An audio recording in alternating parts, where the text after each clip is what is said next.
अभिषेक मिश्रा और आज के इस वीडियो में हम लोग 12वीं कक्षा के प्रश्नावली 1.2 के क्वेश्चन नंबर 10, 11 और 12 को सॉल्व करने वाले हैं। हमारे सामने सबसे पहले 10वां प्रश्न है। मान लीजिए कि a बराबर r-3 और b बराबर r-1 है, तो fx बराबर x-2 इंटू x-3 बटा x-3 द्वारा परिभाषित फलन f a टू b पर विचार कीजिए। क्या f एकाकी और आच्छादक है?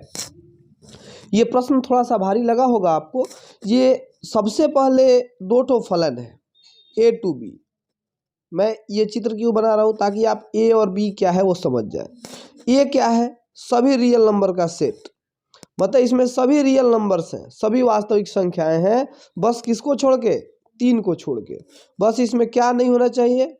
इसमें नॉट बिलोंग्स टू 3, मतलब 3 सेट ए से बिलोंग नहीं करना चाहिए।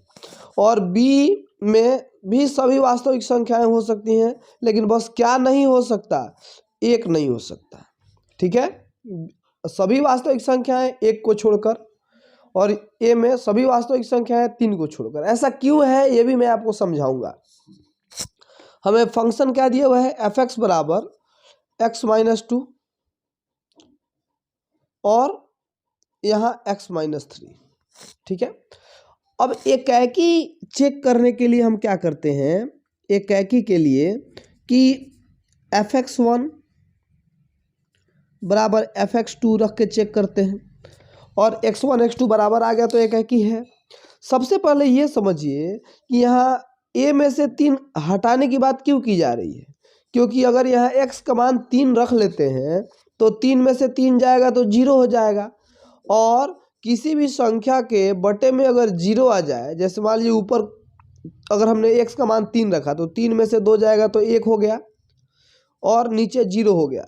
अब किसी भी संख्या के बटे में अगर 0 हो तो इसका आंसर अनंत हो जाता है। ये आप छोटी कक्षाओं में भी पढ़ चुके हैं, या 10वीं क्लास में आप जान चुके हैं इस बात को। तो इसीलिए किसी भी संख्या के नीचे 0 नहीं आना चाहिए। परिमेय अपरिमेय जब हम पढ़ रहे थे तो वहाँ कह रहे थे कि नीचे 0 नहीं होना चाहिए। 0 हुआ तो ये कोई संख्या ही नहीं होगी। समझ रहे हैं बात को? तो fx1 बराबर fx2। अब यहाँ fx हमारा x-2 है, तो fx1 क्या होगा? x1-2 बटा x2-3।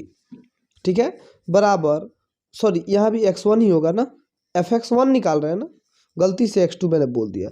यहाँ अब देखिए x2-2 बटा x2-3 हो गया। अब देखो ये तिरछा गुना करते हैं, ये तो आपको पता है। तो x1-2 और गुना x2-3, और यहाँ हो जाएगा x2-2 इंटू x1-3। अब गुना करिए, ये तो आपको आता है। x1 में x2 से तो x1 x2 हो जाएगा, ये प्लस और माइनस माइनस 3x1 हो जाएगा, प्लस माइनस माइनस 2x2 हो जाएगा, और 3 दूना 6, माइनस माइनस प्लस हो गया। इधर देखिए x2 में x1 से करेंगे तो ये हमें क्या मिल गया? x2 x1 minus 3x2 minus 2x1 और प्लस 6। अब देखिए इसको कटेगा, उसको कटाइए। ये 6 से 6 गया, x1 x2 से x1 x2 गया। अब बच गया इधर माइनस 3x1 और माइनस 2x2, बराबर में क्या बचा? माइनस 3x2 और माइनस 2x1। तो अब x1 को एक तरफ, x2 को एक तरफ करते हैं। यहाँ देखिए माइनस 3x1 और ये माइनस 2x1, तो यहाँ आके प्लस 2x1 हो जाएगा, माइनस 3x2 और ये माइनस का 2x2 है तो प्लस का 2x2 हो जाएगा। अब माइनस 3x1 में से प्लस 2x1 जाएगा तो माइनस x1 बचेगा, और यहाँ माइनस x2 बचेगा, माइनस से माइनस कट गया। अब देखो यहाँ x1 बराबर x2 मिल गया कि नहीं मिल गया? अब x1 बराबर x2 मिल गया तो आप लिख दीजिएगा अतः फलन एकाकी है। एकाकी तो हो गया। अब आच्छादक चेक कर लेते हैं। आच्छादक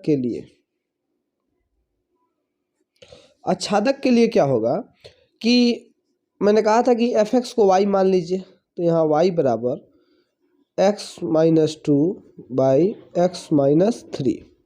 ठीक है, अब ये नीचे वाले को इधर भेज दीजिए तो क्या हो जाएगा, y(x-3y) बराबर x-2। हमें तो x का मान निकालना है तो x को एक तरफ कीजिए तो y(x-x), ये प्लस x है तो आएगा तो माइनस x हो जाएगा। ये 3y को उधर भेज दीजिए तो 3y माइनस में तो प्लस में हो गया -2। अब यहाँ से हम x कॉमन निकाल लेते हैं तो x कॉमन निकाल लेंगे तो बचेगा y यहाँ और यहाँ x निकल तो -1 बराबर 3y-2। अब x का मान निकालेंगे, ये गुना में है तो उधर बटे में चला जाएगा, 3y-2 बटा y-1। अब एक बात बताओ, हमने x का मान y के टर्म में निकाल लिया, अब क्या y और x यहाँ दोनों हमें दिया हुआ है r/r है। अब यहाँ आपने देखा था कि जैसे कहा था ना कि x का मान मैंने a का मान रियल नंबर होना चाहिए लेकिन उसमें से 3 घटाना है तो वो मैंने समझा दिया 3 क्यों घटाना है, और b का मान रियल नंबर होना चाहिए उसमें से 1 घटाना है। अब 1 इसलिए घटाना है क्योंकि यहाँ 1 रख देंगे तो नीचे 0 आ जाएगा, और ये मैं ऊपर समझा चुका हूँ। अब मुझे एक बात बताओ, क्या y का कोई ऐसा मान संभव है जिसके लिए x न निकाल पाए आप? y का कोई भी मान आप वास्तविक संख्या रख के चेक कर लीजिए, 1 2 3 -1 -2 3.2 √2 कुछ भी रख के चेक करो, सब पे x का मान डिफाइन होगा, सिर्फ एक y बराबर 1 को छोड़ के। y बराबर 1 रखोगे तो नीचे 0 हो जाएगा, इसीलिए वो बोला था कि y बराबर 1 नहीं होना चाहिए। तो y बराबर 1 को छोड़ के बाकी सब के लिए x डिफाइन है, मतलब y belongs to real number -1 के लिए x सदैव एक वास्तविक संख्या होगी, अतः फलन आच्छादक है। अब एक एकी हमने पहले दिखा दिया था, आच्छादक यहाँ हो गया। अब आप इसका स्क्रीनशॉट ले सकते हैं, ये एक एकी वाला है और ये आच्छादक वाला है। ठीक है, मैं दोनों को सामने कर दूं, ये देख लो, ये शायद दिख रहा होगा, आप स्क्रीनशॉट ले लीजिए, अदरवाइज एक एक करके भी ले लीजिए। और हम अब 11वें प्रश्न को देखते हैं। 11वां प्रश्न, मान लीजिए कि FR2R fx बराबर x⁴ द्वारा परिभाषित है, सही उत्तर का चयन करें। चलो, एक एकाकी है, आच्छादक है, बहु एक आच्छादक है, एकाकी किंतु आच्छादक नहीं है, ना तो एकाकी है ना ही आच्छादक है, चारों में से एक तो चुनना है। तो पहले एकाकी चेक कर लेते हैं एकाकी है कि नहीं। एकाकी के लिए मैंने आपको बताया था कि fx1 बराबर fx2 आपको लेके चेक करना है, अगर x1 बराबर x2 आ गया तो ठीक है। अब यहाँ देखो, x1⁴ बराबर x2⁴ हो जाएगा, क्यों? क्योंकि यहाँ fx बराबर x⁴ दिया था, fx1 बराबर x1⁴, fx2 बराबर x2⁴। अब x1⁴ x2⁴ के बराबर है तो क्या जरूरी है कि x1 भी x2 के बराबर हो? तो नहीं, x1 बराबर आप -2 लीजिए तथा x2 बराबर +2 लीजिए, तो यहाँ क्या मिल जाएगा आपको कि -2 का स्क्वायर बराबर +2 का मैंने पावर 4 है ना, पावर 4, तो 2 दूना 4 दूना 8 दूना 16 +16 ही होगा, और ये भी +16 ही होगा। तो x⁴ मतलब माइनस है, मतलब ये x1 का पावर 4 x2 के पावर 4 के बराबर है, तो जरूरी नहीं कि x1 बराबर x2 हो, इसीलिए x1 not equals to x2, तो एकाकी नहीं है, एकाकी नहीं है। अब आच्छादक के लिए चेक करते हैं।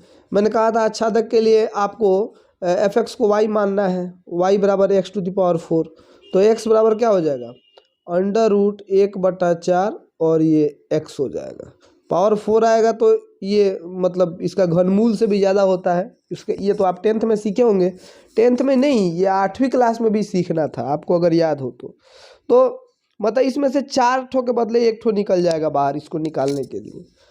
तो ये जरा बताओ कि इसमें कोई वास्तविक संख्या लेंगे तो यह भी वास्तविक संख्या होगा, x का वो यहाँ y, माफ कीजिएगा y होगा यहाँ पे, ये इधर चला गया ना। और अगर हम y बराबर -3 लेते हैं तो यह रूट के अंदर एक ऋणात्मक संख्या प्राप्त होगी हमें, और रूट के अंदर ऋणात्मक संख्या ये तो संभव नहीं है, ये काल्पनिक संख्या हो जाएगी, वास्तविक संख्या होगी ही नहीं। तो यह मतलब y के ऋणात्मक मान के लिए x does not belongs to r, x r से बिलोंग नहीं करता है, अतः फलन आच्छादक भी नहीं है। तो ना तो एकाकी है और ना ही आच्छादक है, डी नंबर ऑप्शन सही है। 12वां प्रश्न कह रहा है fx बराबर 3x, fx बराबर 3x, इसका भी चेक कर लेते हैं। तो fx1 बराबर fx2 लेते हैं, और fx1 बराबर fx2 लेने पर ये हमें मिल जाएगा 3x1 बराबर 3x2, 3 से 3 कट गया, x1 बराबर x2 मिल जाता है, एकाकी है। आच्छादक के लिए y मानते हैं fx को, y बराबर 3x, तो x बराबर y/3 हो जाएगा। अब y का कोई भी मान रखो, x का मान हमेशा एक वास्तविक संख्या ही प्राप्त होगी। अब इतना क्वेश्चन करवा चुका हूँ, आपको ये समझ में तो आ गया होगा ना। अतः f एक एकाकी भी है और आच्छादक भी है, तो ऑप्शन नंबर ए सही होगा। इस प्रकार हमारा चैप्टर कंप्लीट हुआ। अगले वीडियो में हम लोग अगले प्रश्नावली के बेसिक्स और एग्जाम्पल्स को देखेंगे। अभी के लिए बस इतना ही। Thank you.